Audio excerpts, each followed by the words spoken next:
Bonsoir à tous, content de vous retrouver. Cette fois-ci, on parle de l'ODEOM, loi d'orientation pour le développement économique des Outre-mer ou loi organique pour le développement économique des Outre-mer. Cette loi a été donc votée en 2010. Ça a été une bouffée d'oxygène donc pour l'économie de la Réunion et des Outre-mer. Mais peu à peu, le dispositif a été revu, souvent à la baisse et je dirais, au désavantage de l'économie locale, puisque le gouvernement a trouvé que ce dispositif ne profitait pas finalement à tout le monde, qu'il y avait des effets d'aubaine, surtout au niveau du BTP. Il y a eu une construction de beaucoup de logements, pas de logements sociaux, mais de logements plutôt résidentiels, voire intermédiaires. Donc ce dispositif s'arrête officiellement au 31 décembre de cette année. Qu'est-ce qui va remplacer les dispositifs de la LODEOM, on ne sait pas encore. On annonce les assises de l'outre-mer. Il y a bien eu des décisions qui ont été prises pendant la mandature de François Hollande. Mais est-ce que ça va être appliqué ou pas? Parce qu'on essaye de faire en sorte que le dispositif ne s'arrête pas d'un coup. On va le voir. Quelles sont ou seront les conséquences immédiates pour l'économie locale, justement au soir du 31 décembre, si aucun dispositif ne vient compenser la LODEOM? On en parle ce soir de nouveau avec Jean-François Maillot, chef d'entreprise, bonsoir. Éric Marcelli, également chef d'entreprise, bonsoir. Et Clarisse Laurette, également chef d'entreprise, bonsoir. Bonsoir. Alors, vous êtes tous pareils, on va pas dire que vous êtes de la même famille, de la même association, puisque ce matin vous avez manifesté devant la Caisse générale de sécurité sociale avant de passer à la LODEOM. Juste un mot, puisque votre mot d'ordre ce matin, c'était contre la suppression du RSI, contre l'instauration du régime général pour les indépendants et surtout la liberté pour des dispositifs légaux en matière d'assurance européenne pour la protection sociale. Bonsoir à vous. Alors, qui commence? Puis d'abord, comment ça s'est passé ce matin? Comment ça s'est passé ce matin? Pour nous, ça a été chaud. D'abord dans le bureau du directeur adjoint. Mais ce qui est pénible à force, c'est de voir toujours que le Réunionnais il est toujours en train de travailler, il n'a jamais le temps. Il n'a jamais le temps de s'occuper de sa santé, il n'a jamais le temps de s'occuper de lui. Il est tout le temps au travail. Et ça fait qu'on s'est trouvé à peu près une centaine devant la CGSS. Et c'est malheureux alors qu'on est quand même près de 55 000 chefs d'entreprise. On parle de commerçants et d'artisans. Exactement, et de professions libérales. Et les autres, ils veillent la coque, comme on dit en créole. Là, il y a que ça passe, et puis après, on verra bien. On va laisser ces 2-3 fous devant se faire allumer. Et en attendant, on fait notre chemin. Mais ce qu'ils oublient, c'est qu'ils ont pris des risques avec leur entreprise. Et les gens qui nous dirigent ne prennent pas de risques. Nous, si on perd, on va perdre notre activité. Les familles, puisqu'on a aussi des familles, c'est-à-dire des employés, qui font vivre leur famille, vont perdre leur emploi. Pour certains, ils vont perdre leur patrimoine. Et qu'est-ce qu'on va faire? On attend les yeux comme ça, les yeux fermés, que ça se passe? On fait l'autruche? On ne veut pas voir la vérité en face? Je pense que les chefs d'entreprise devraient ouvrir leurs yeux, se réveiller. J'ai connu des Réunionnais beaucoup plus combattants, notamment la génération de mon père aussi. Mais aujourd'hui, on est là, on attend, elle est comme ça, elle est comme ça. Non, c'est pas comme ça. C'est pas ce qu'on appelle une fatalité.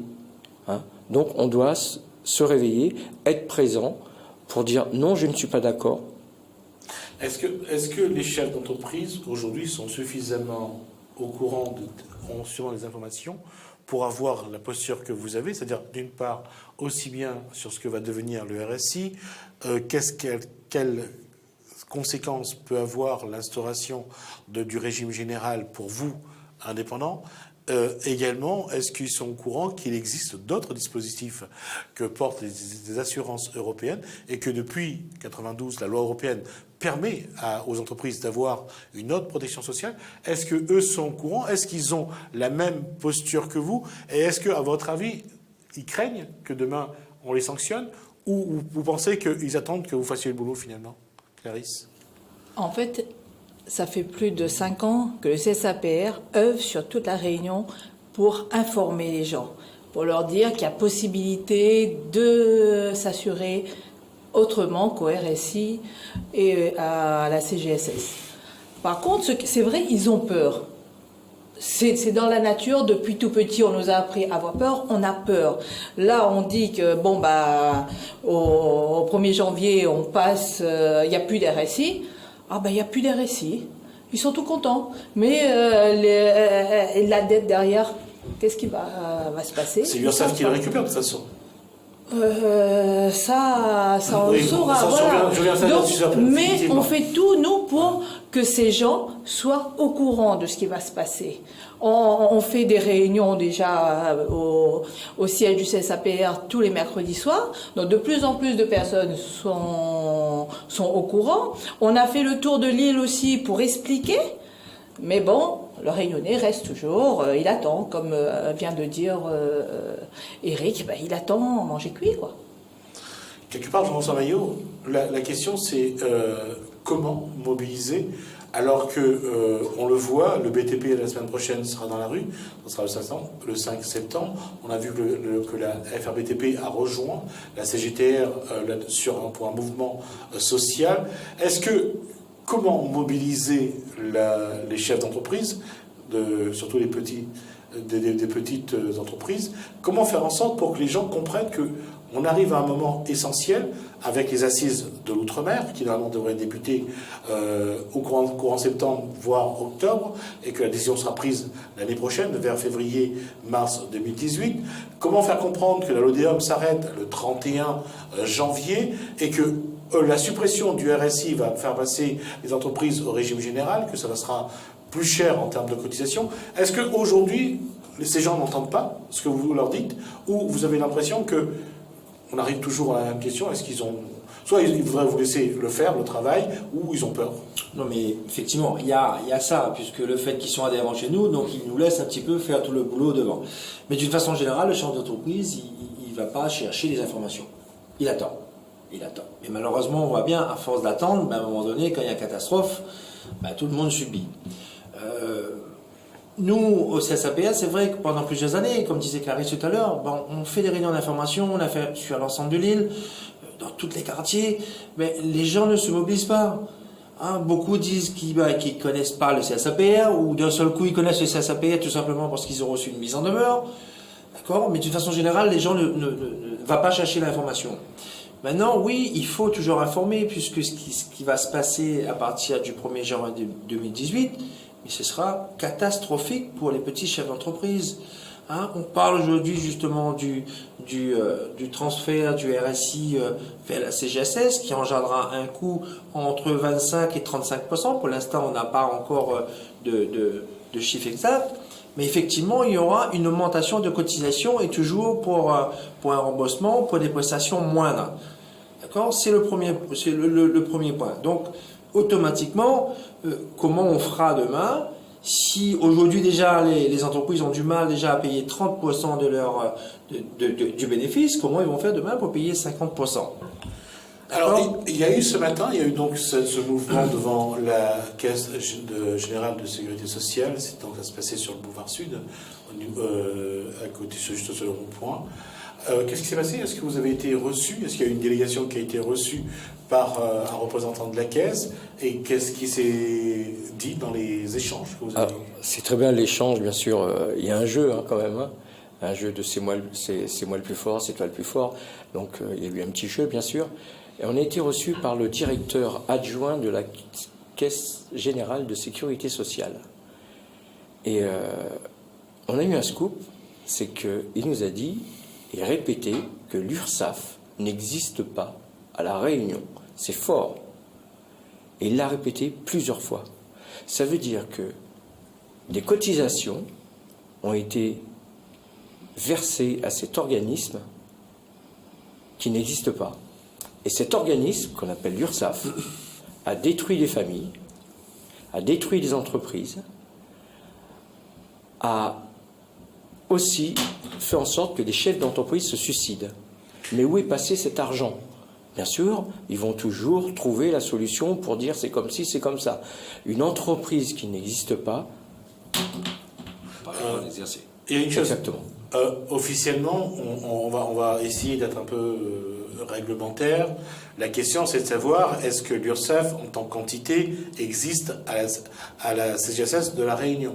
On vous a dit que ça n'existe pas à La Réunion. Oui. Ceci étant, vous auriez pu verser cet argent à l'URSSAF de métropole, à un des URSSAF de métropole. Non. Nous, à La Réunion, travaillant à La Réunion, on verse à La l'URSSAF de La Réunion, à la CGSS de La Réunion. Mais effectivement, on nous a confirmé ce matin. Vous imaginez un petit peu que depuis X années, quand vous recevez vos appels à cotisation, il y a CGSS et URSSAF. Oui, il y a toujours URSSAF. Dont notre demande ce matin, c'était de rencontrer le président de l'URSSAF. Le directeur du URSSAF, pardon. Puisque le directeur de la CGSS, on le connaît. On a demandé de rencontrer le directeur de l'URSSAF. Effectivement, là, on a fait un bond, on ne savait plus trop quoi dire. Bon, moi, j'étais dans tous mes états, puisque nous dire, au bout de, je ne sais plus, 20 ans, 30 ans, le système existe à La Réunion, et nous dire d'un seul coup, l'URSSAF n'existe pas à La Réunion. Sauf que, il apparaît toujours le logo de l'URSSAF. Là, actuellement, je parle sur l'appel à cotisation du RSI, le logo RSI, CGSS et URSSAF. D'accord ? Et cet organisme n'existe pas. Sauf que, au niveau contentieux, c'est l'URSSAF, d'accord, qui continue à... On va juste rappeler que normalement le RSI n'a pas le droit d'envoyer des mises en demeure, mais que l'URSSAF normalement a le droit.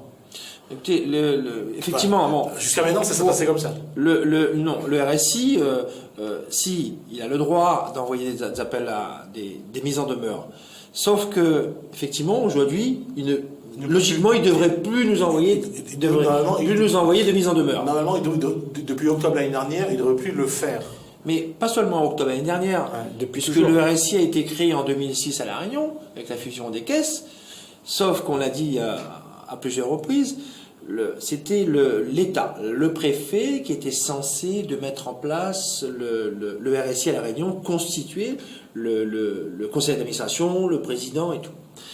Et au final, d'enregistrer l'arrêté de création de cet organisme, justement RSI. Sauf qu'aujourd'hui, à ce jour, à cette heure-là, le RSI n'a pas été enregistré, le décret de l'arrêté de création n'a pas été enregistré. Donc ça veut dire tout simplement que le RSI n'existe pas. Donc on parle de mise en demeure, mais on peut aller beaucoup plus loin. Le RSI aujourd'hui n'a même pas le droit, n'a pas qualité à agir, il n'a même pas le droit de nous envoyer un appel à cotisation. Alors, on va dire que réglementairement, administrativement, le RSI n'existe pas à La Réunion. Tout à fait. D'une part, et vous découvrez aujourd'hui, en tout cas ce qu'a dit le directeur adjoint de la Sécurité sociale ce matin, de La Réunion, c'est que l'URSSAF n'existe pas non plus. L'URSSAF n'existe pas à La Réunion, il a répété. Voilà. D'accord, il a répété, sauf qu'il n'a pas voulu qu'on enregistre, parce qu'à un moment donné, j'ai dit, mais c'est trop bien, quoi, c'est un scoop, donc il faut qu'on enregistre.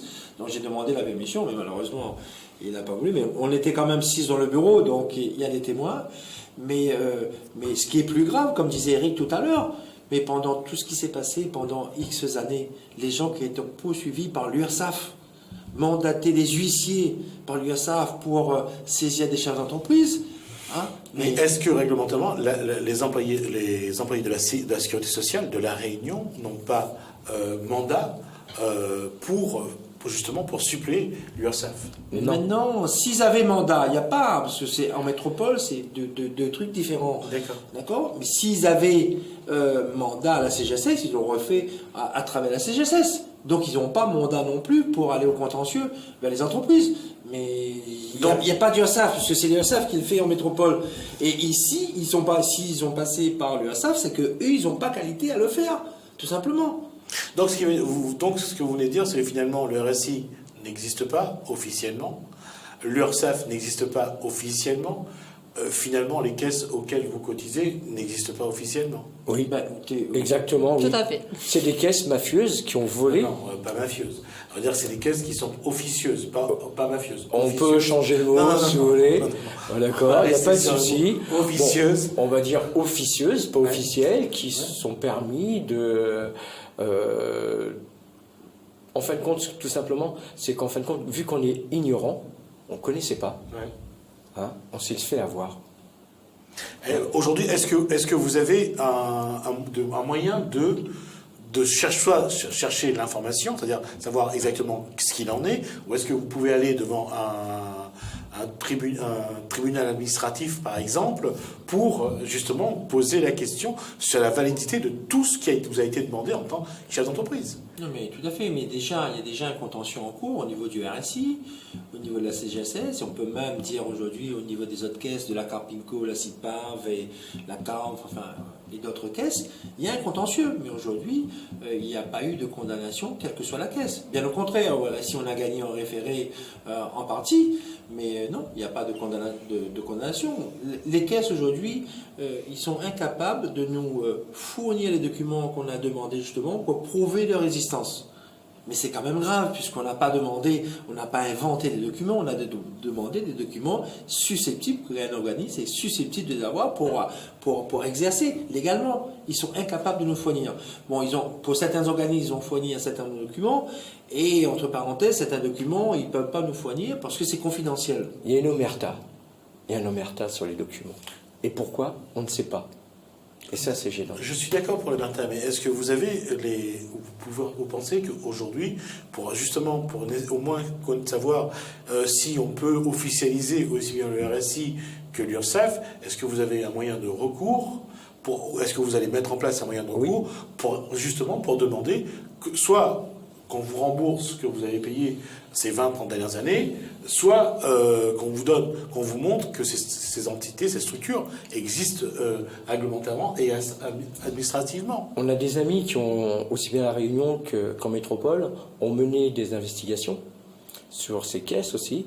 Et après notre manifestation, j'ai eu un collègue de métropole qui m'a dit « ça y est, on a des gens qui parlent maintenant, qui ont été des anciens administrateurs de l'URSSAF ou de RSI et qui parlent et qui dénoncent. » Donc la métropole aussi vont emmener ces caisses-là. Parce que toutes ces caisses ont été fondées sur la base d'une mutuelle. Et on nous a toujours cachés.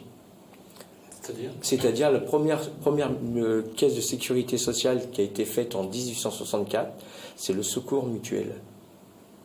Et c'est parti de là. Et ils se sont construits là-dessus. D'accord. Ce qui veut dire qu'aujourd'hui, est-ce que quelque part, dans votre action, vous êtes dans vos droits, vous défendez bien sûr vos droits, est-ce qu'on n'est pas en train d'exfiltrer des informations pour vous les donner, pour finalement, quelque part, démonter cette structure qui est la Caisse Générale de Sécurité Sociale, parce que derrière, il y en a qui veulent peut-être apporter d'autres dispositifs. Est-ce que quelque part, vous ne servez pas un petit peu aussi des intérêts que vous ne connaissez pas aujourd'hui ? C'est possible. C'est possible, mais c'est vrai que aujourd'hui on ne connaît pas comment fonctionne l'organisme. On ne connaît pas.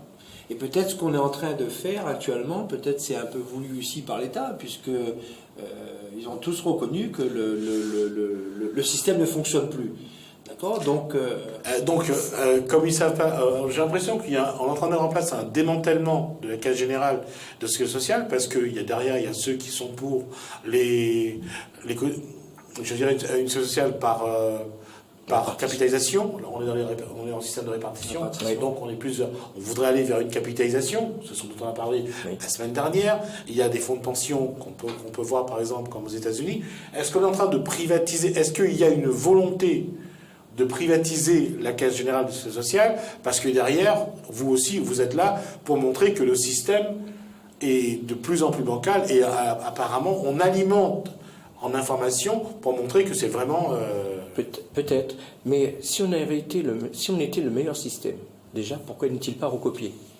Ça, c'est déjà une chose. Au niveau de la protection. Par contre, l'État se désengage de plus en plus au niveau des entreprises en nous donnant l'obligation de payer une mutuelle pour nos salariés.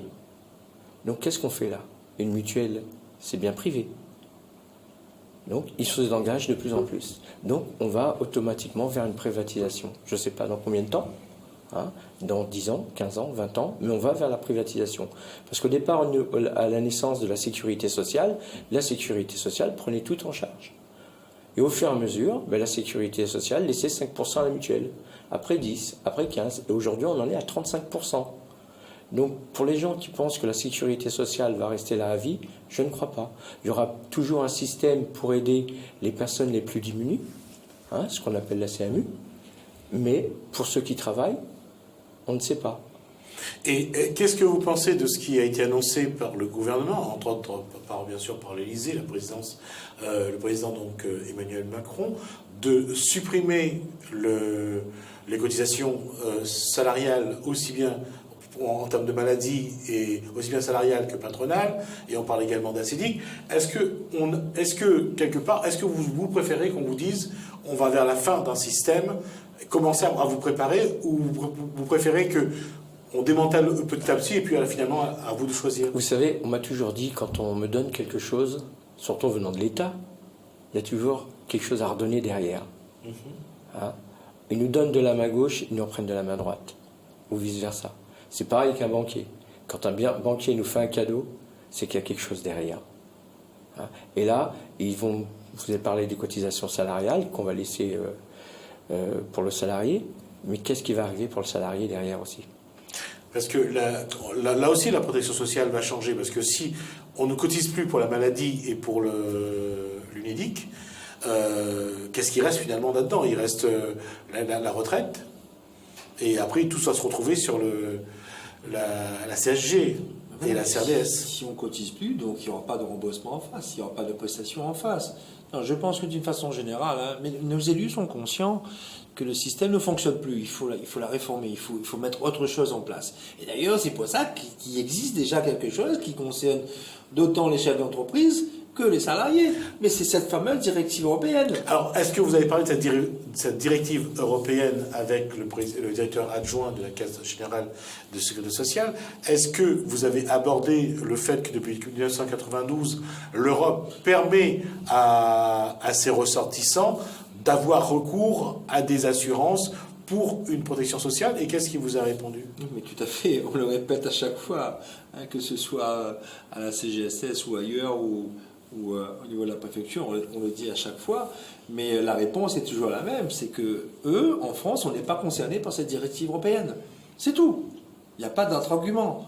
Comme je l'ai dit, que nous, on n'est pas concernés. C'est tout. La France n'est pas concernée. La France est libre de mettre en place le système de protection sociale qu'elle souhaite. Dans la directive, de toute façon, chaque pays est libre de mettre en place son système social. Ce n'est pas ça le problème. C'est est-ce que à côté, vous avez droit, parce que finalement, c'est quelque chose qu'on voit beaucoup en métropole, et vous, ici, vous êtes en train de le développer, c'est d'avoir recours à des assurances européennes pour une protection sociale. C'est ce que vous faites déjà. Tout à fait, tout à fait. Oui, exactement. C'est ce qu'on fait depuis plusieurs années. Je pense que c'est vrai qu'on a beaucoup de spécificités à La Réunion.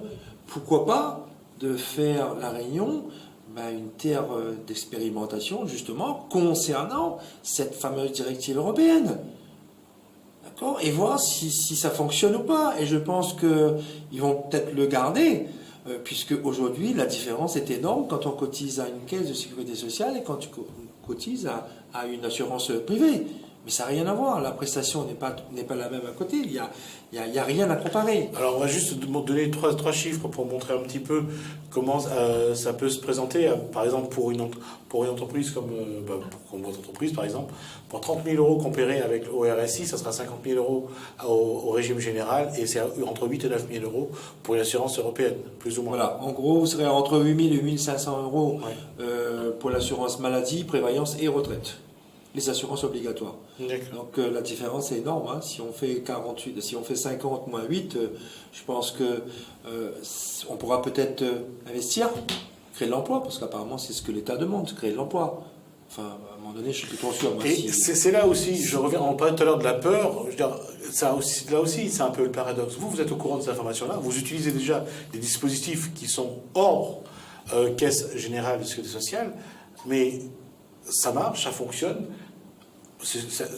En tout cas, j'ai l'impression pour vous que ça marche.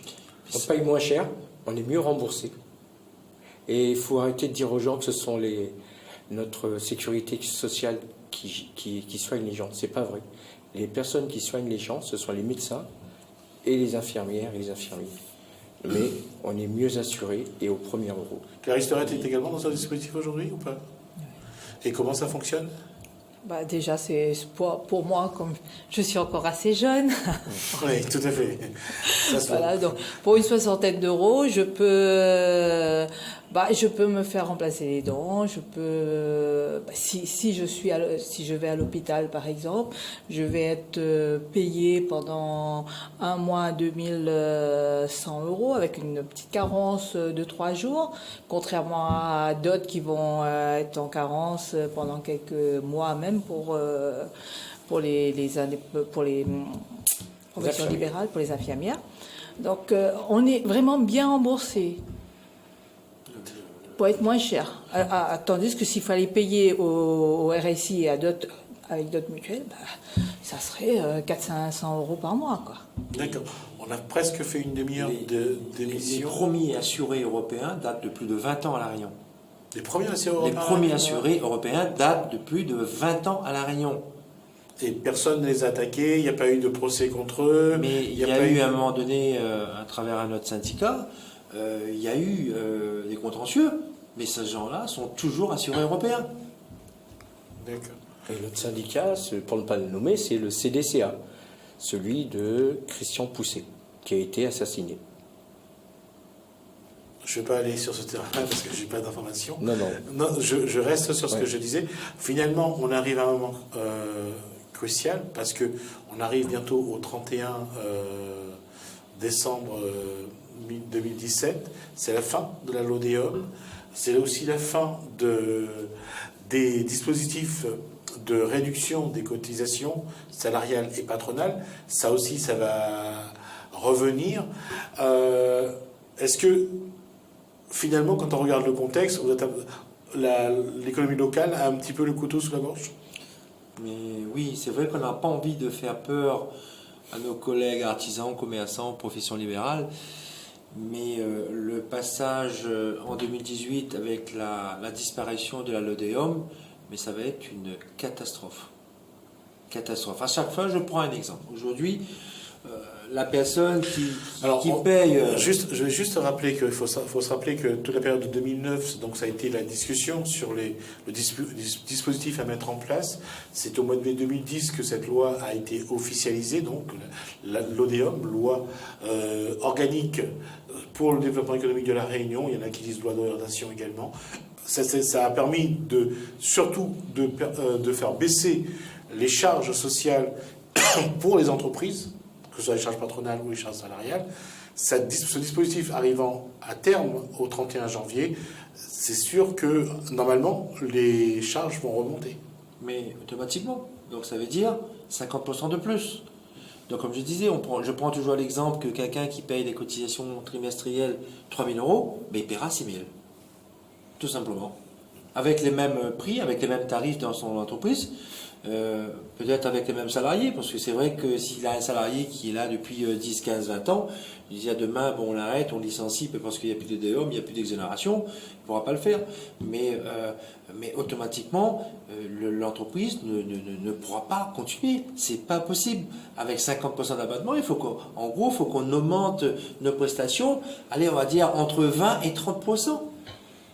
Et comment le faire? En sachant déjà qu'il y a une concurrence déjà déloyale, puisque il y a un certain nombre d'entreprises qui sont quand même à jour, qui sont quand même loyales, d'accord, qui pratiquent des prix cohérents, et en sachant qu'il y a des gens qui malheureusement travaillent au noir, qu'on peut comprendre à un moment, mais il y a cette concurrence justement mais l'entreprise à elle-même qui voudra être à jour de ses cotisations ne pourra pas être à jour de cotisation, elle ne pourra pas payer.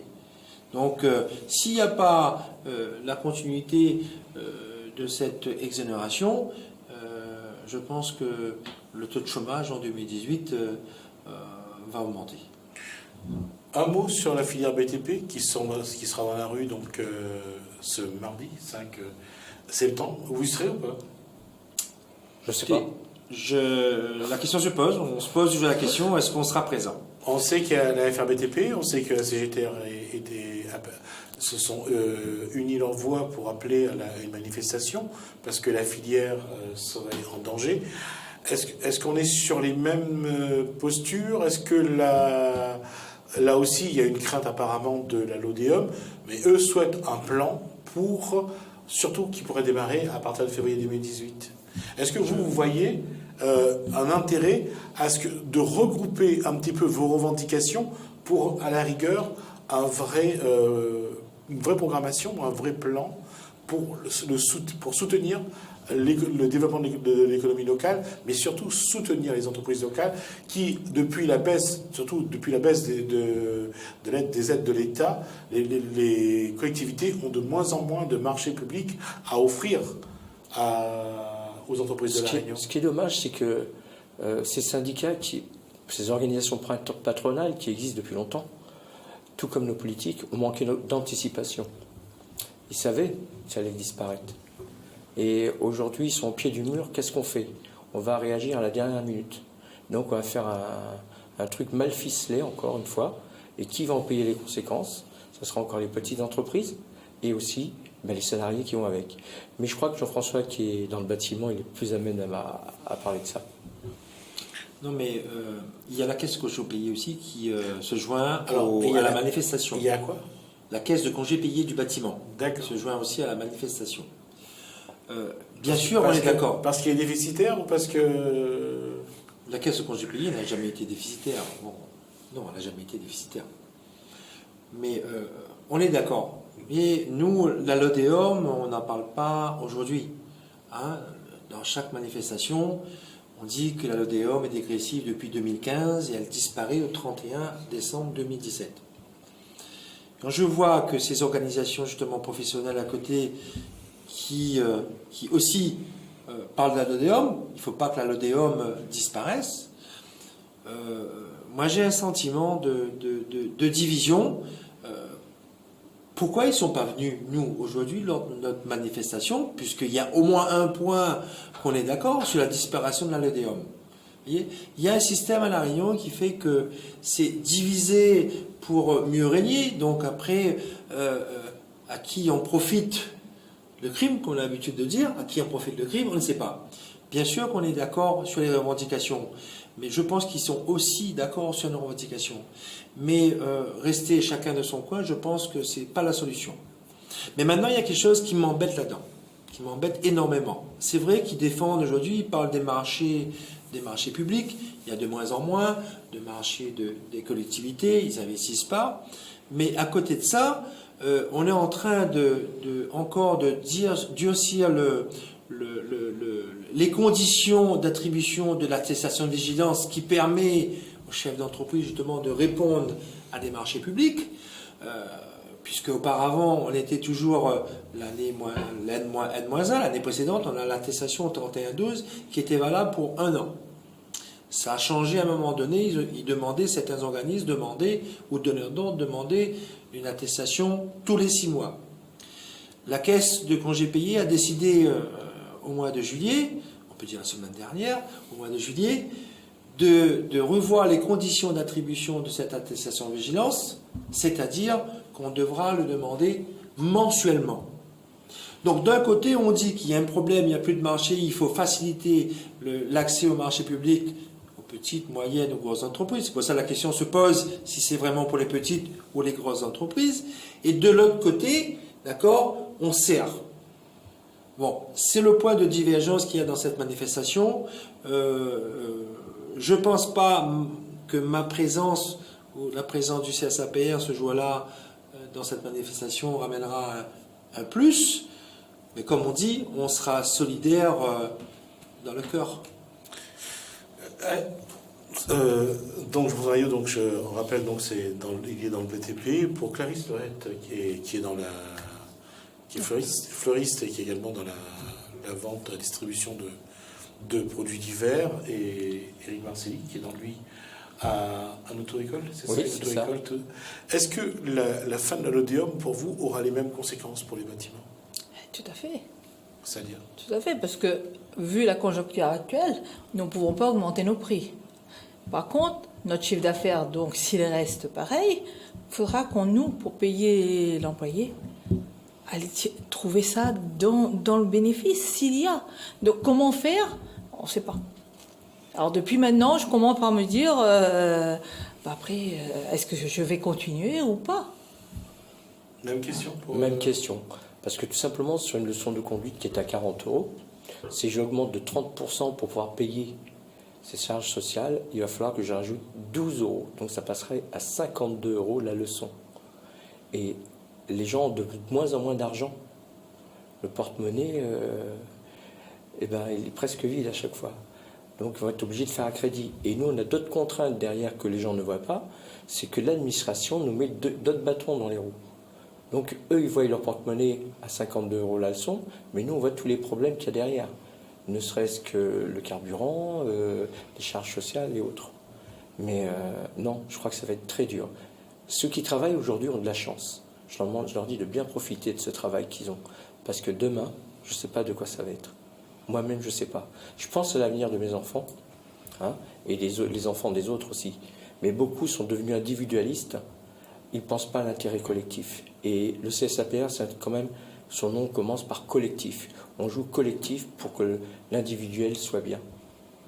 Alors, ma question, c'est les assises de l'outre-mer vont bientôt s'ouvrir. En tout cas, on n'a pas encore ni le cadre, ni les éléments, on ne sait pas comment ça va se passer. Ça reste encore très flou pour l'instant. Mais en tout cas, c'est annoncé, on prévoit des assises de l'outre-mer. Il s'agit de trouver un dispositif peut-être identique ou meilleur que la LODEOM pour voir comment accompagner, soutenir le développement économique de la Réunion. Vous, qui êtes chef d'entreprise, qu'est-ce qu'il faudrait mettre dans le prochain dispositif pour vous donner vraiment les moyens d'avoir une entreprise plus saine et plus pérenne? Aujourd'hui, on a été aussi reçu par la préfecture, puisqu'on a déposé une pétition en préfecture, et on a abordé justement aussi le problème, bon, bien sûr le problème de l'USAF qui n'existe pas, le problème du transfert du RSI à la CGSS, mais on a abordé aussi le problème des assises de l'outre-mer. Et là, on a sollicité la préfecture qu'on soit présent lors de ces assises, puisque si on reprend toujours les mêmes personnes tous les ans, les mêmes personnes, on aura toujours le même résultat. En sachant que souvent, les personnes qui sont là, ce ne sont pas des chefs d'entreprise qui décident. D'accord ? C'est des bureaucrates. Donc on a fait la proposition, la demande cet après-midi à la préfecture pour qu'on soit présent. Donc il y aura un courrier officiel d'ici la semaine prochaine qui ira justement officialiser cette demande, qu'on fasse partie des assises outre-mer et qu'il y ait une délégation du CSAPR avec différents corps de métier, puisqu'aujourd'hui on regroupe quand même, on n'a pas uniquement les bâtiments, pas les auto-écoles, pas que les fleuristes, mais on a un certain nombre de corps de métier. Donc on souhaiterait nous préparer une délégation de chaque corps de métier, se concerter et de pouvoir justement faire des propositions concrètes concernant l'emploi et l'activité à La Réunion. Puisque, je me répète, mais jusqu'à maintenant, on avait toujours le même résultat. Maintenant, à part si ces assises outre-mer sont déjà en carton, déjà ficelées, bon, mais là, on n'y peut rien. Sauf que, comme on disait la dernière fois, si Nigam ne rentre par la porte, ben, on va rentrer par la fenêtre, mais il faut qu'il rentre, il faut qu'on soit entendu, puisque aujourd'hui, 95% de La Réunion, ce sont des petites entreprises. Clarisse Lorette, qu'est-ce qu'il faudrait apporter qu'est-ce qu'il faudrait qu'il y ait dans le prochain dispositif, le dispositif qui a remplacé la LODEOM, pour vous permettre, vous et à votre entreprise, d'avoir un peu plus de sérénité et de pérennité?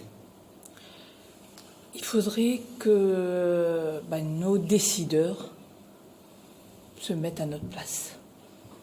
Parce que la plupart, ils ont quitté l'école, ils sont allés directement soit faire de la politique directe, ou alors ils étaient quand même haut placés. Donc ils ne savent pas ce que on endure sur le terrain. À chaque fois, on a toujours, avant de se coucher, on se dit, est-ce que demain, ça va aller mieux? Puis le lendemain, on se dit, ça n'a pas été au top. Donc il faudrait qu'ils se mettent vraiment à notre place, et là ils verront toutes nos difficultés, arrêter d'augmenter les charges, surtout toutes ces charges. Que ce soit augmenter la TVA, augmenter la CSG, la CRD, tout ce qui... Il faudrait qu'ils arrêtent d'augmenter tout ça. Et là, on pourrait peut-être reprendre un souffle, et puis rebondir, et là aussi, l'économie repartirait aussi. Je pense qu'il faut qu'il y ait un peu de sérieux de la part de l'État là-dedans, puisque c'est que le truc est dégressif depuis 2015, mais on ne peut pas supprimer un dispositif qui a permis quand même à un certain nombre d'entreprises de développer l'économie de La Réunion, d'embaucher, d'accord, et de le supprimer, de rien prévoir à la place. Je pense que ce serait raisonnable de la part de l'État de le prolonger, je ne sais pas, sur 2 ou 3 ans, et de préparer en parallèle un autre dispositif, parce qu'on est pour justement que le système soit réformé. Donc on ne peut pas dire que être en contradiction avec nous-mêmes, mais qu'on prépare en face, puisqu'on sait bien qu'à La Réunion, bon, il y a beaucoup de spécificités, c'est normal, puisqu'on fait partie d'une île, donc on n'a pas les mêmes ouvertures que nos collègues de la métropole. Éric Mancelli, même question que Clarisse Ferret. Aujourd'hui, dans la filière dans laquelle vous êtes, la question c'est qu'est-ce qui pourrait permettre de vous donner un peu plus de marge de manœuvre et être un peu plus à l'aise dans l'accompagnement de votre entreprise? Alors je vais parler en général parce que la filière elle va très mal en ce moment. C'est-à-dire ? D'accord ? Parce qu'on a beaucoup de contraintes qui arrivent, et notamment des contraintes des directives européennes ou même nationales qui renforcent encore plus le côté administratif. Je trouve ça normal qu'il y ait un cadre, c'est très bien, mais qui renforce encore plus ce côté administratif ou ce côté conseil où les gens vont se trouver directement face à un interface. Il n'y aura plus d'interface, quoi. Tous les problèmes qu'on aura au niveau de l'administratif, ça sera réglé. On va à une borne, on pose la question, on attend la réponse. Ça veut dire par là que, je prends un cas très simple, je ne ferai plus dans mon établissement les gens qui ont eu un permis d'annuler, parce que c'est trop de problèmes pour nous.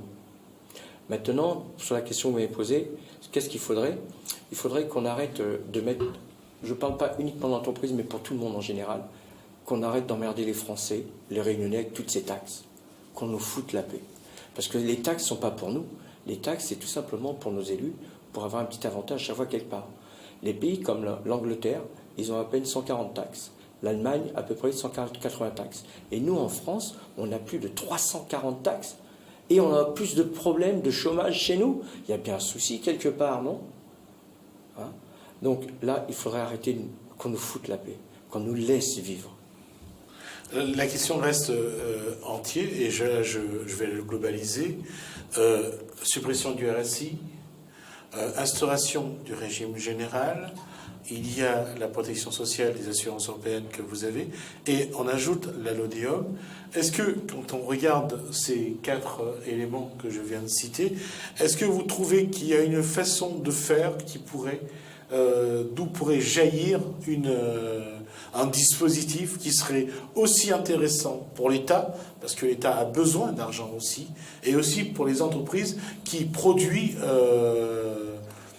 des activités, en tout cas qui produisent du travail, qui créent de l'emploi. Est-ce qu'il y a matière aujourd'hui à créer un équilibre où l'État et les entreprises peuvent se retrouver ? L'État devrait déjà diminuer son train de vie. Parce que dernièrement, quand on va dans la presse, pour la maquilleuse de notre président, 26 000 euros par mois. Sur 3 mois. Sur 3 mois. 000 euros sur 3 mois. Mais c'est quand même élevé. Ah. C'est vrai que c'est peut-être le président qui veut. Non, c'est pas. Non, il faut qu'il baisse son train de vie, déjà. On va juste rappeler qu'à l'époque, le coiffeur de François Hollande était à 9 000 euros, un peu plus de 9 000 euros. Oui, mais. C'est vrai que quand on regarde de l'extérieur, on trouve excessif. Oui. Maintenant, est-ce que quand on est à l'intérieur, c'est aussi vrai ? J'en sais rien. Je ne vais pas être. Oui, mais nous, on n'a pas ça. On n'a pas ce train de vie-là. Donc il faudrait peut-être que l'État baisse son train de vie. Hein ? Je ne sais pas de combien, 20, 30%, qui montre l'exemple, hein, au lieu de continuer à gaspiller notre argent. Quand on voit aujourd'hui qu'une petite entreprise sur la place reçoit 2 millions d'euros pour survivre, hein, je suis désolé parce que nous on a besoin de ça, parce que nous on est écrasé, on est étouffé, on a la tête sous l'eau, qu'on nous donne de l'oxygène pour vivre. Hein. On a besoin d'oxygène dans nos entreprises, nos employés ont besoin d'oxygène pour vivre dans leur porte-monnaie, le salarié pareil, qu'on nous laisse vivre. Hein. On a besoin d'une liberté là-dessus. Qu'on arrête de nous mettre des contraintes. Mais c'est normal, d'une façon générale, il existe un dispositif d'aide à La Réunion, mais que les gens ne sont pas au courant. Donc il y en a, ils sont un peu plus informés que d'autres, donc ils en profitent du système. Maintenant, la brèche est ouverte. C'est pas seulement être informé. On va quand même être honnête. Je veux dire, et je vais revenir sur ce que vient de dire Éric Mancelli. Ça concerne cette décision de la commission permanente de la région de mardi, effectivement, Yves Montrouge, sur le site de Freedom, avait déjà sorti l'information comme quoi le journal de Lille allait recevoir une subvention de 2 millions de la région. Ça a été validé et voté donc ce mardi en commission permanente. Ça a été donc effectif. Maintenant, c'est vrai que ça a créé pas mal d'échanges, de discussions, puisque son confrère, le quotidien de La Réunion, a prévu de monter un dossier identique pour demander une somme identique. C'est vrai que ça fait causer, je dirais, et c'est vrai que tout le monde aurait aimé avoir un peu d'argent du conseil régional, puisque tout le monde, on est tous dans des difficultés dans nos entreprises, et c'est vrai que ce n'est pas simple. Maintenant, la question, je pense on va juste revenir là-dessus. C'est vrai que, comme disait Jean-François Maillot, parfois, ce sont les relations qui jouent, on n'est pas tous logés à la même enseigne, et il est clair que le journal de Lille a sans doute un peu plus de poids que des petites entreprises, surtout les TPE, par rapport à la région. C'est évident. Maintenant, la question qu'on demande tout à l'heure, je reviens à ça, comment soutenir les entreprises? Bien sûr, la région, c'est de la compétence de la région de soutenir les entreprises, c'est un choix de la majorité régionale, et je pense que nous devons aussi respecter cette décision. La question, c'est de se dire comment ça peut être possible pour le plus grand nombre, peut-être pas de la région, mais de manière générale, que ce soit sur les dispositifs comme la LODEOM ou sur les cotisations sociales. Mais déjà, on en a quelque chose chez nous. D'accord? On a un fonds qui est là justement pour venir en aide aux entreprises. Déjà, comment se prendre déjà, ça vient chez nous. D'accord? Voir comment déjà pouvoir aider ces entreprises déjà à travers le fonds qui existe déjà. Maintenant, pour revenir justement sur le problème de l'ODEOM, je ne pense pas que c'est dans l'intérêt de l'État aujourd'hui de casser le système complètement, puisqu'il n'y aura pas que nous perdants, puisque s'il n'y a plus de pouvoir d'achat, à la base, il n'y en aura plus non plus en haut. Mais c'est clair, si on fait disparaître l'ensemble des artisans et des commerçants, c'est fini, ça veut dire que le système s'écroule. Donc je pense qu'aujourd'hui, il faut qu'il y ait une tolérance et une compréhension peut-être des deux côtés. Il y a un système qui ne fonctionne plus, c'est bon, on a compris, mais maintenant il faudrait qu'il y ait quelque chose qui vient, et comme je disais tout à l'heure, on réfléchit, mais ensemble, pas uniquement les gens, les bureaucrates, on réfléchit ensemble pour que ce soit gagnant-gagnant. Et on en revient encore une fois, qu'est-ce qui existe à La Réunion qui peut mieux marcher finalement? Honnêtement, j'étais élu à la Chambre des métiers, c'est vrai qu'il y a un certain nombre de dispositifs qui existent à la création de l'entreprise, qui malheureusement souvent qui n'est pas négligeable non plus pour commencer son activité. C'est vrai qu'il y a le fonds FEDER qui existe à la région. Je rappelle que, j'allais dire c'est à la région, d'accord. C'est le fonds FEDER qui existe à la région. Ouais. Après, il y a d'autres petites subventions, même au niveau du Conseil général, pour accompagner les chefs d'entreprise. Oui. Après, je pense qu'il y a un rôle aussi très important de nos chambres consulaires, puisque c'est eux qui représentent l'économie, l'artisanat à La Réunion. Je pense que là aussi, ils devraient jouer le rôle, tout simplement, d'informer les chefs d'entreprise sur le dispositif qui existe, parce qu'il existe aussi des microcrédits, des microcrédits à taux zéro. C'est un paradoxe, voilà. Jean-François Maillot, parce que lorsque vous parlez des chambres consulaires, vous n'y croyez pas. Mais moi j'y crois à l'artisanat, j'y crois aux gens qui s'investissent, mais j'y crois pas aux gens qui sont là, qui arrivent, qui font beaucoup de promesses et qui malheureusement... Tous les trois, vous avez réagi quand vous avez parlé du centre consulaire. Chacun, à sa façon, m'a fait comprendre que c'est pas la bonne formule. Mais je parle aujourd'hui de quelque chose que je connais, puisque j'ai été élu dans une majorité qui... J'ai décidé de quitter puisqu'on n'avait pas les mêmes convictions, puisqu'on a quand même... On s'était engagé quand même sur un programme envers les chefs d'entreprise, et malheureusement, c'est passé à l'oubliette. Au début du mandat. Donc moi je suis pas là pour aller raconter des histoires au moment des élections, être présent juste au moment des élections et revenir aux prochaines élections. Donc quand je suis pas d'accord avec quelqu'un, mais ma question, ça va sans doute pas vous plaire parce que je vais essayer de contourner le problème et je vais vous le poser quand même.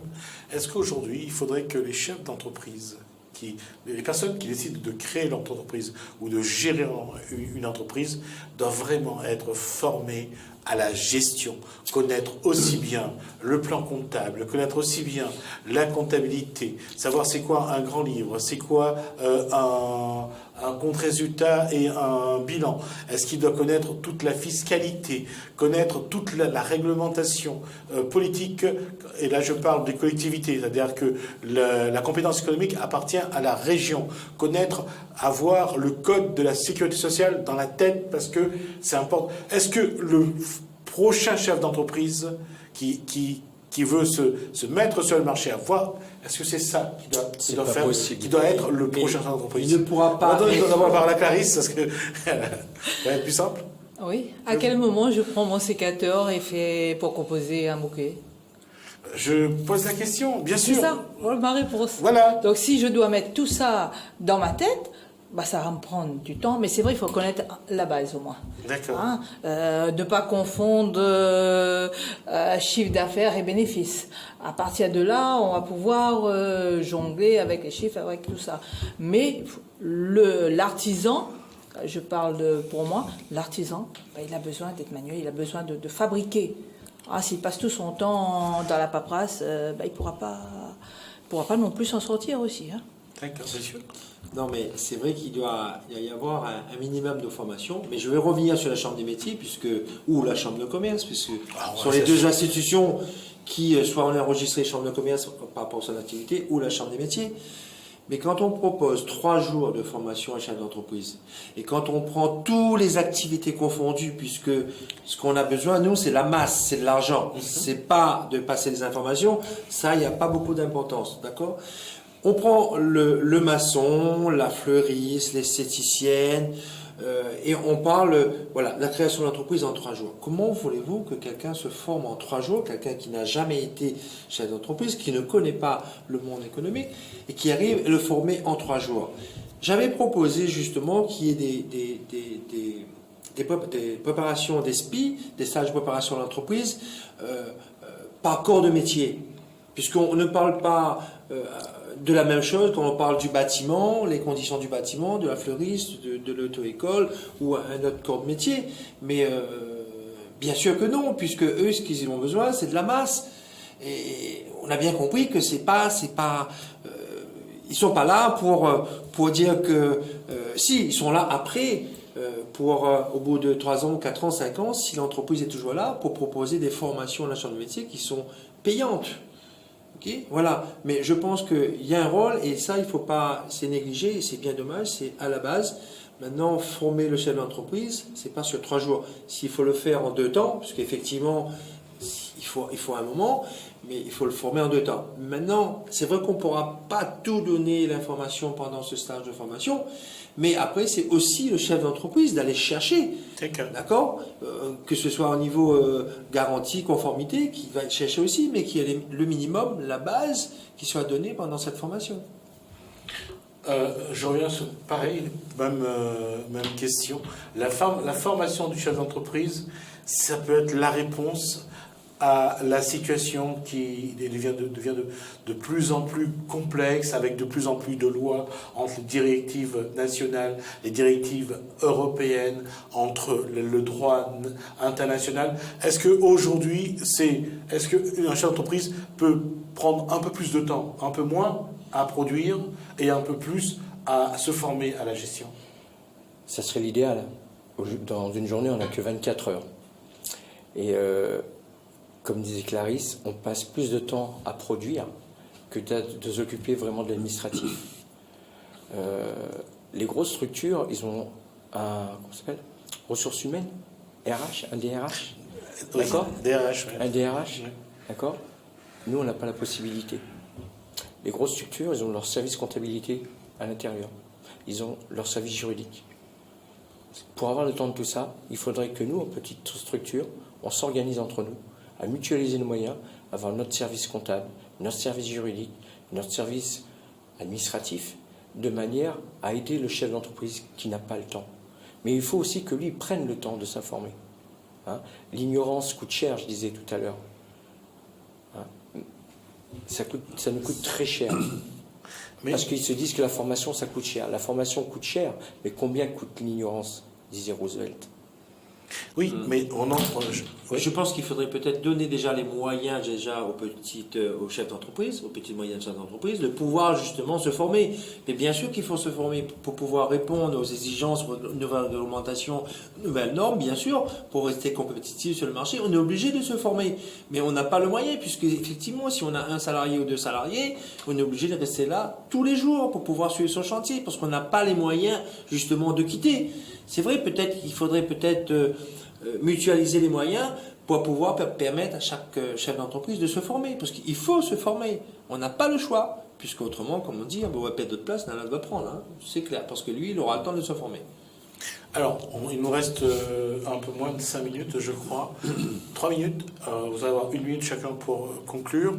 Alors, qu'est-ce que vous voulez mettre dans ces assises de l'outre-mer pour que, au moment où la loi soit, je dirais, votée, voire promulguée, il y ait un dispositif capable de soutenir et d'accompagner les entreprises à La Réunion?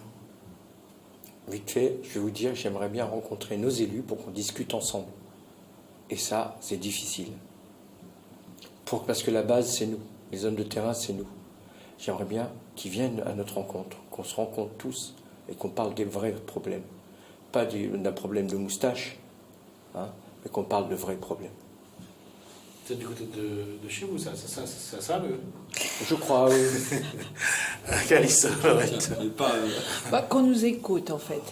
Parce que jusqu'à présent, pour moi, quand ils arrivent, tout est ficelé. Hein, on a les participants, c'est bon, il n'y a plus rien à dire. Donc qu'on nous écoute, qu'on nous laisse, parce quand on nous apporte notre idée, le prendre en compte aussi, parce que c'est nous qui sommes sur le terrain, c'est nous qui côtoyons tout ça. Très rapidement, c'est vrai que je parle beaucoup, mais c'est vrai que déjà, je pense qu'à travers ces assises, être présent déjà, ce sera déjà une très bonne chose, mais on mettra quand même un point sur les directives européennes, puisque c'est un dispositif qui existe déjà, d'accord. Et bien sûr, on est en train de réfléchir et de travailler avec d'autres personnes pour pouvoir proposer faire des propositions communes. Merci. Donc, Jean-François Mailloux, CSAPR et chef d'entreprise. Merci à Clarisse Lorette, pareil, chef d'entreprise et CSAPR. Et merci également donc, à Eric Marcelli, donc chef d'entreprise et CSAPR. On remercie également les téléspectateurs qui nous suivent depuis des années déjà. Merci en tout cas à vous pour votre fidélité. Je remercie également la régie pour sa collaboration toujours pratique et efficace. En tout cas, la question est posée. On va voir qu'est-ce qu'il y aura quand les discussions se mettront en place sur ce qu'on appelle les assises de l'outre-mer. Mais je voulais juste faire une petite parenthèse lorsqu'il a parlé de la moustache. Nous, on fait cette émission pour éviter de prendre qui que ce soit, pour éviter de prendre des gens à rebrousse-poil. Mais bon, il a le droit de le faire, Eric Marcelli. Donc merci. On va voir ce que ça donne. En tout cas, on aura l'occasion d'en reparler. Je vous dis, comptez bien votre soirée sur Télécréole. Bonsoir chez vous.